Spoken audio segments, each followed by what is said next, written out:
तकलीफ के दूर करे छठी माई के त्योहार। दुख तकलीफ के दूर करे छठी माई के त्योहार। छठी माई के व्रत करो मिलकर सब परिवार। दुख तकलीफ के दूर करे छठी माई के त्योहार। दुख तकलीफ के दूर करे छठी माई के त्योहार। रिकॉर्डिंग बाय आरजी म्यूजिक प्रोडक्शन जनकपुर धाम नेपाल।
छठी माई के पूजै दुनिया संसार। दुख तकलीफ के दूर करे छठी माई के त्योहार। दुख तकलीफ के दूर करे छठी माई के त्योहार। रिकॉर्डिंग बाय आरजी म्यूजिक प्रोडक्शन जनकपुर धाम नेपाल।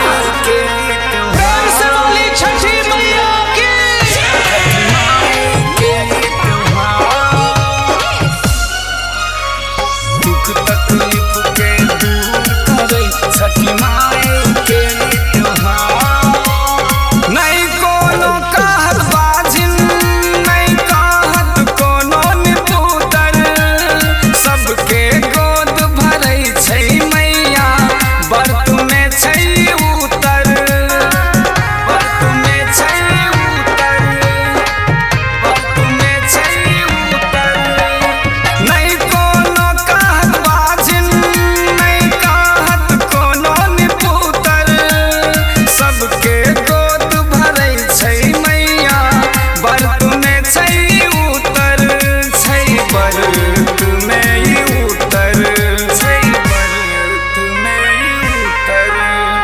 विनोद शर्मिला, हाँ विनोद शर्मिला छठी माई के करे गुहार। दुख तकलीफ के दूर करे छठी माई के त्योहार। दुख तकलीफ के दूर करे छठी माई